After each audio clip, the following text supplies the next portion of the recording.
स्वामी जी, बरसात का मौसम चल रहा है और जैसा कि हम जानते हैं कि जितना अच्छा देखने में मौसम लगता है उतनी सारी परेशानियां अपने साथ लेकर आता है, जैसे नसों में तकलीफ, जोड़ों में दर्द, ऐंठन, मांसपेशियों में जलन।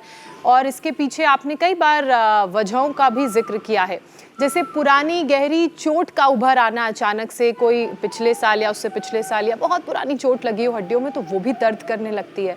नस मसल्स में दर्द, सूजन भी हो जाता है इस वजह से। लो टेम्परेचर की वजह से तो बीपी भी लो हो जाता है, अकड़न महसूस होती है, धूप की कमी से थकावट महसूस होती है, मांसपेशियों में जकड़न और दर्द महसूस होता है, कमजोरी होती है। और स्वामी जी, इस मौसम में तो हम कामचोरी करते हैं और वर्कआउट भी नहीं करते हैं, जिससे नर्व्स और कमजोर हो जाती हैं। तो बहुत सारे फैक्टर्स हैं जो हमारी नर्व्स की इन तकलीफों को बढ़ा रहे हैं। ऐसे में इस परेशानी के लिए समाधान आप बताइए, और साथ ही जो हेल्दी ऑप्शंस हैं जो हमें अपनाने चाहिए वो कौन कौन से हैं? चलो एक एक बताता हूँ। इन बच्चों को तो देख करके हमने भी पहली बार देखा, इनको ये तो अजब गजब करने लग गए। बालक भी और बेटियां भी, ओहो गजब है साहब। हम तो दाएं बाएं देख रहे हैं ना, तो गौरवान भी तो हो रहे हैं। ये योग का योग है, सनातन का योग है।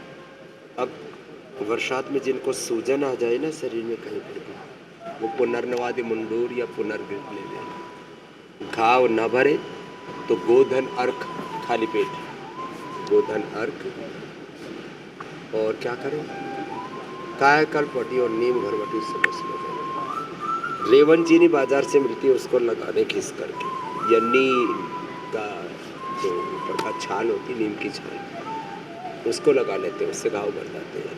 ये हमारी पूज्य सन्यासिनी बहन देवप्रिया है, इन्होंने बहुत प्रयोग किए लोगों पर। नीम हल्दी, नीम हल्दी एलोवेरा, इसको गाय के घी में अच्छे से पका करके और लगा दिया, घाव भी भर गया। सूजन पर लगाया, सूजन उतर गई। सूजन पर तो ठंडा गर्म पानी का सेक या गर्म पानी में तेज नमक डाल करके 10 मूल पीड़न तक क्वाथ या सबको मिल जाती, अमरबेल, आखे के पत्ते, निर्गुंडी आदि, इससे भी सेक करते, उससे भी सूजन दूर हो जाती है। घाव भरने वाली जो बात है ना, गोधन अर्क के साथ नीम और कायाकल्प का प्रयोग, और इम्यूनिटी थोड़ी डाउन हो जाती है लोगों की। बैक्टीरिया, वायरस, फंगस का भी बार बार अटैक होता है, इसलिए वायरल बहुत जल्दी हो जाते हैं।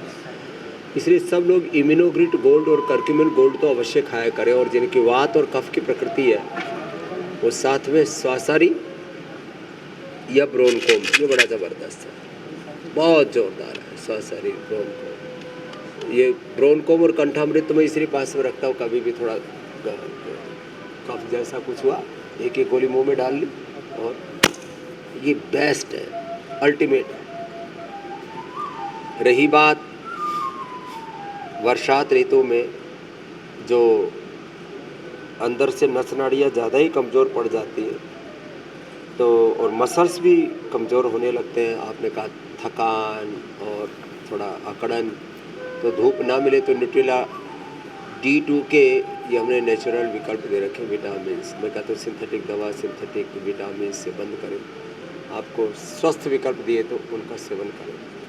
शेष नस नाड़ियों के लिए बेस्ट है मूंग की दाल छिलके वाली, और जिनको ज़्यादा ही प्रोटीन की डेफिशिएंसी है, तो जो अमित जी को बहुत पसंद है, न्यूट्रिला सोया चंक से ले लें।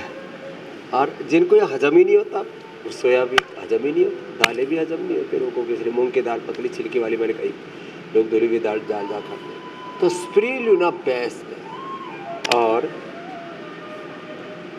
दूध, दही, दूध में थोड़ा सा, अब दही तो मना करते हैं बरसात में, दूध में थोड़ा सा हल्दी डाल करके ले, और उसमें थोड़ा खजूर ले ले, तो खून की भी कमी और सारी कमजोरी गायब हो जाती। प्रॉफेट मोहम्मद साहब के बारे में भी कहा जाता है, जहाँ मरुस्थल में कुछ नहीं होता था, वो हनी, खजूर और दूध, वहाँ ऊँट आदि मिल जाते थे, तो ऊँट हनी का दूध और खजूर, हनी भी, वो अलग अलग एरियो में अलग अलग तरह का वातावरण था, तो कहीं कहीं मधुमक्खियाँ मिल जाती, उसको खाया करते, तो इसी से बड़े